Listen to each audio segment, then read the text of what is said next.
대형마트의 폐점 안내 방송이 잔잔하게 울려 퍼지고 있었습니다. 형광등 불빛은 이미 절반가량 꺼졌고 남은 불빛만이 계산대 주변을 비추고 있었죠. 그 시간에도 계산대 옆 벤치에는 노부부가 나란히 앉아 있었습니다. 두 사람 앞에는 비어있는 장바구니 하나가 놓여 있었고 그 안에는 아무것도 담겨 있지 않았습니다. 노부는 두 손을 무릎 위에 올려둔 채 꼼짝하지 않았고 노모는 마트 출입문 쪽을 계속 바라보고 있었습니다. 근무를 마치려던 계산원은 벤치를 보고 잠시 발걸음을 멈췄습니다. 계산을 하지 않은 손님이 남아있다는 사실이 이상하게 느껴졌기 때문입니다. 계산원은 규정대로 다가가 조심스럽게 말을 건넸습니다. 폐점 시간이 다 됐는데요. 계산하실 물건 있으신가요?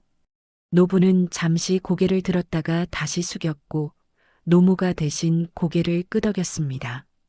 조금만 있으면 사람이 와요.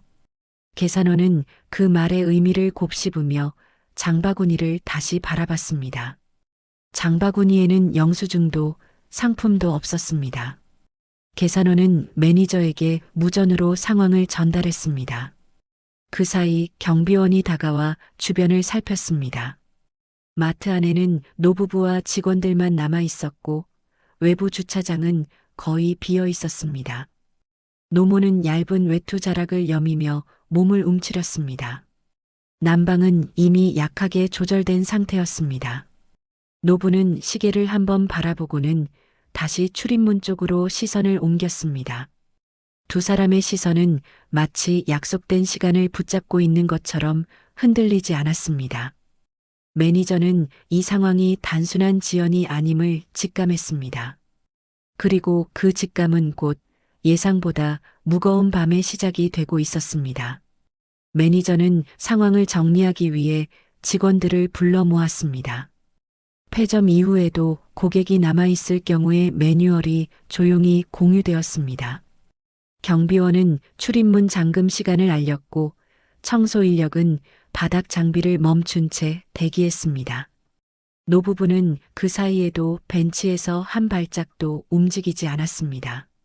노모의 어깨는 점점 더 안쪽으로 말려 들어가고 있었고 손등은 눈에 띄게 창백해졌습니다. 직원 한 명이 노부부의 복장을 다시 살폈습니다. 계절에 비해 지나치게 얇은 외투와 오래된 신발이 눈에 들어왔습니다. 경비원은 혹시 길을 잃은 상황일 수 있다고 판단했습니다. 매니저는 규정에 따라 보호자 여부를 확인하라고 지시했습니다. 직원은 다시 벤치로 다가가 조심스럽게 질문을 건넸습니다. 댁으로 돌아가실 방법은 있으신가요? 노부는 대답 대신 출입문 쪽을 바라봤습니다. 노모는 잠시 생각하다가 고개를 천천히 저었습니다. 조금만 기다리면 됩니다. 그 말은 확신보다는 다짐에 가까워 보였습니다. 직원은 더 묻지 못한 채 물러났습니다. 마트 안의 공기는 눈에 띄게 차가워졌습니다. 조명이 하나둘 꺼질수록 공간은 넓고 쓸쓸해졌습니다.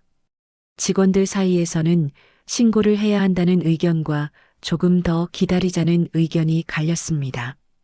매니저는 시간을 확인하며 결정을 미뤘습니다. 그 사이 노모는 숨을 고르듯 천천히 호흡했고 노부는 아무 말 없이 옆자리를 지켰습니다. 그들의 기다림은 점점 규정보다 길어지고 있었습니다. 매니저는 더 이상 상황을 미룰 수 없다고 판단했습니다. 규정에 따라 외부 도움을 요청하기로 결정했고 곧 경찰에 연락이 이루어졌습니다. 잠시 후 마트 출입문이 다시 열리며 제복을 입은 경찰 2명이 들어왔습니다. 경찰은 주변 상황을 빠르게 살핀 뒤 노부부에게 다가갔습니다. 노부는 경찰의 존재를 느끼고 천천히 고개를 들었습니다. 경찰은 신분 확인을 위해 노부부의 이름과 주소를 확인했습니다. 노부부는 익숙한 듯 주소를 말했지만 그 목소리에는 힘이 없었습니다. 조회 결과 주소지는 도심 외곽의 오래된 연립주택으로 나타났습니다. 경찰은 보호자 여부를 확인하기 위해 가족 연락처를 요청했습니다. 노모는 잠시 망설이다가 아들의 전화번호를 종이에 적어 건넸습니다. 경찰은 즉시 전화를 걸었습니다. 신호음은 몇 차례 울렸지만 끝내 연결되지 않았습니다. 다시 시도했지만 결과는 같았습니다. 노모는 휴대전화 쪽을 바라보며 손가락을 꼼지락거렸습니다. 노부는 아무 말 없이 그 모습을 지켜봤습니다. 주변에는 상황을 지켜보는 직원들과 늦은 시간 납품을 온 기사 한 명이 서 있었습니다. 마트 안은 말소리보다 기계음이 더 크게 울렸습니다. 그때 노모가 잠시 몸을 기울이며 균형을 잃었습니다. 경찰이 재빨리 다가와 부축했고 노모는 겨우 벤치에 다시 앉았습니다. 체력 저하가 분명해 보이는 순간이었습니다. 경찰은 상황이 단순하지 않다고 판단했습니다. 연락되지 않는 보호자와 장시간 대기, 그리고 노부부의 상태가 겹쳐 보였습니다. 현장에는 묘한 긴장감이 흘렀습니다. 이 밤이 쉽게 끝나지 않으리라는 사실을 모두가 조용히 느끼고 있었습니다. 경찰은 추가 확인을 위해 무전기로 상황을 공유했습니다. 노부부의 이동 경로와 최근 기록을 조회하던 중 낮 시간대 병원과 상담시설 방문 내역이 확인되었습니다. 하루 동안 여러 곳을 옮겨 다녔다는 사실이 드러나자 현장의 공기가 달라졌습니다. 노부는 그 이야기를 듣는 동안 손을 꼭 쥔 채 아무 말도 하지 않았습니다. 노모는 그제야 시선을 출입문에서 떼고 바닥을 바라봤습니다. 경찰은 오늘 이곳에 오게 된 이유를 다시 물었습니다. 노모는 잠시 숨을 고른 뒤 조심스럽게 말을 꺼냈습니다. 오늘 여기서 만나기로 했어요. 그 말은 장소를 설명한다기보다 날짜를 붙잡는 표현처럼 들렸습니다. 노부는 고개를 끄덕이며 그 말을 받아들였습니다. 조금 더 확인이 이어지자 이 마트가 단순한 대기 장소가 아니라는 사실이 분명해졌습니다. 아들이 마지막으로 약속한 만남의 장소가 바로 이곳이었습니다. 외식 대신 마트를 선택한 이유는 날씨와 비용, 그리고 오래 머물 수 있다는 점 때문이었습니다. 노부부는 그 약속을 믿고 하루 종일 이동을 반복했던 것입니다. 경비원은 그 이야기를 듣고 잠시 고개를 숙였습니다. 야간 납품 기사도 상황을 이해한 듯 발걸음을 멈췄습니다. 마트 직원들은 더 이상 노부부를 남아있는 손님으로 보지 않았습니다. 그들은 누군가를 기다리다 남겨진 사람들이었습니다. 경찰은 아들의 연락 기록을 다시 확인했습니다. 마지막 통화 시각은 이들이 마트에 도착하기 직전이었습니다. 그 이후로는 어떤 연결도 없었습니다. 노모는 그 사실을 듣고도 울지 않았습니다. 대신 출입문 쪽을 다시 한번 바라봤습니다. 그날 밤 그 벤치는 약속이 지켜지지 않은 자리로 남았습니다. 그리고 모두는 이 사건이 이제 막 중심으로 들어서고 있다는 것을 느끼고 있었습니다. 경찰은 노부부를 그대로 두는 것이 위험하다고 판단했습니다. 매니저는 규정을 넘어 임시 휴게실을 개방하기로 결정했습니다. 경비원이 통로를 정리했고 직원 한 명이 천천히 휠체어를 가져왔습니다. 노부는 도움을 사양했지만 몇 걸음 옮기자 숨이 가빠졌습니다. 노모는 팔을 붙잡고 함께 이동했고 그 발걸음은 눈에 띄게 느렸습니다. 휴게실 문이 열리자 따뜻한 불빛이 새어나왔습니다. 의자와 작은 테이블, 자동 판매기만 있는 단순한 공간이었습니다. 직원은 물과 따뜻한 음료를 준비해 테이블 위에 올려두었습니다. 야간 납품 기사는 자신의 외투를 벗어 의자 등받이에 걸어두었습니다. 그 행동을 누구도 말리지 않았습니다. 노모는 컵을 두 손으로 감싸 쥐고 한동안 움직이지 않았습니다. 노부는 방 안을 천천히 둘러보며 상황을 받아들이려는 듯 보였습니다. 경찰은 이 장면을 기록하며 내부 보고를 준비했습니다. 이 사건이 단순 민원으로 끝나지 않을 것이라는 판단이 섰기 때문입니다. 관리실에서는 CCTV 담당자가 해당 시간대 영상을 별도로 저장했습니다. 매니저는 본사 보고서를 작성하며 표현을 여러 번 고쳐 썼습니다. 단어 하나가 상황의 무게를 달리 만들 수 있다는 걸 알고 있었기 때문입니다. 직원들 사이에서는 낮은 목소리로 비슷한 사례들이 오갔습니다. 노부부는 잠시 안정을 찾은 듯 보였지만 기다림은 끝나지 않았습니다. 출입문 방향을 향한 노모의 시선은 여전히 자주 흔들렸습니다. 노부는 시계를 다시 확인하고는 아무 말 없이 고개를 숙였습니다. 그 밤 휴게실은 보호의 공간이 되었지만 동시에 현실을 마주하는 자리였습니다. 이른 아침 마트 출입문이 다시 열리며 한 남자가 급하게 안으로 들어왔습니다. 밤새 불이 꺼지지 않았던 관리실에서 매니저와 경찰이 그를 맞이했습니다. 남자는 아들이었고 얼굴에는 피로와 긴장이 동시에 묻어 있었습니다. 그는 주변을 둘러보다가 휴게실 쪽에서 부모의 모습을 발견했습니다. 노부부는 아들의 등장에도 자리에서 바로 일어나지 않았습니다. 노모는 잠시 고개를 들었다가 다시 컵을 내려다봤습니다. 노부는 아들을 바라보며 천천히 허리를 폈습니다. 그 사이 경찰은 아들에게 현재 상황과 밤사이 조치 내용을 설명했습니다. 아들은 보호시설 문제와 비용 부담, 돌봄의 한계를 차례로 이야기했습니다. 그 설명은 길었지만 정리되지 않은 상태로 흘러나왔습니다. 복지 담당 공무원도 함께 도착해 대화를 이어받았습니다. 공무원은 가능한 지원과 절차를 차분히 정리해 전달했습니다.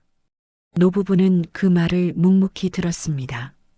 노모의 손은 컵 가장자리를 따라 천천히 움직였습니다. 노부는 고개를 끄덕였지만 표정에는 변화가 없었습니다.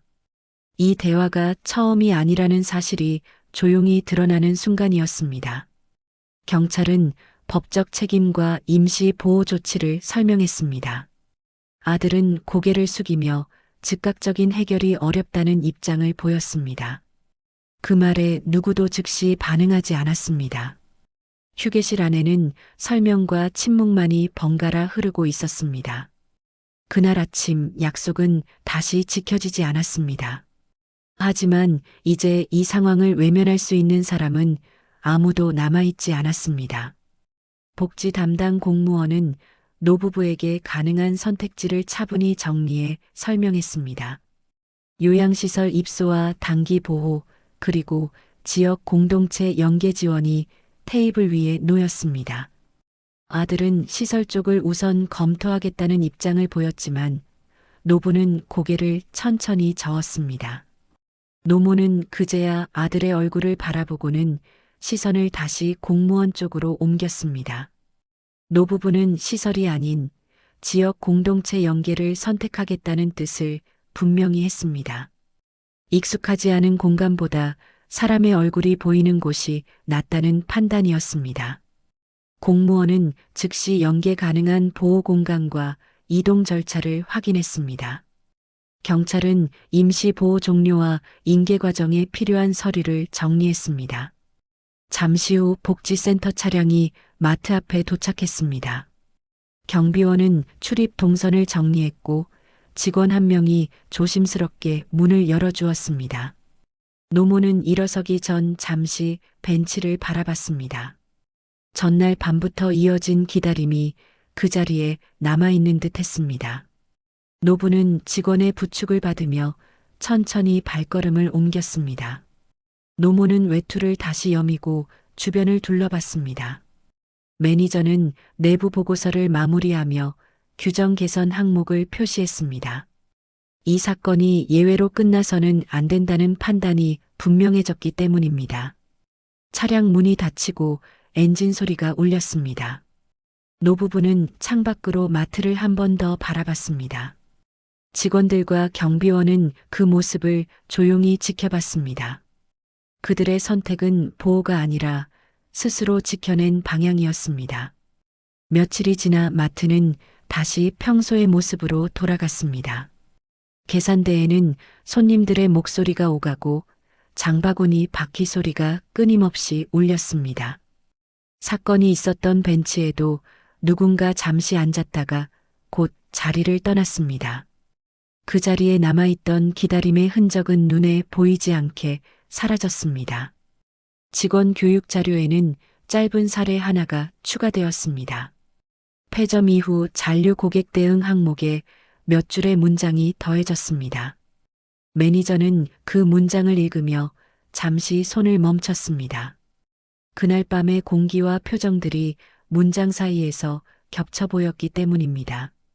경비원은 야간 순찰 도중 무의식적으로 벤치 쪽을 바라보곤 했습니다. 아무도 없는 공간이지만 쉽게 시선을 떼지 못했습니다. 그곳은 더 이상 단순한 휴식 공간이 아니었습니다. 기다림이 어떤 형태로 남을 수 있는지를 알게 된 자리였습니다. 한편 노부부는 지역 공동체 공간에서 생활을 시작했습니다. 정해진 식사 시간과 짧은 산책, 그리고 익숙해지는 얼굴들이 하루를 채웠습니다. 노모는 창가 자리에 앉아 햇빛을 받는 시간이 늘었고, 노부는 천천히 주변에 적응해 갔습니다. 아들은 이전보다 자주 연락을 주고받기 시작했습니다. 사건은 뉴스 한 꼭지로 스쳐 지나갔고 곧 다른 이야기들에 밀려났습니다. 하지만 그 밤을 지켜본 사람들의 마음에서는 쉽게 지워지지 않았습니다. 누군가를 남겨두는 선택이 얼마나 조용히 이루어지는지 알게 되었기 때문입니다. 그리고 마트 한쪽에 있던 그 벤치는 말없이 그 사실을 기억하고 있었습니다.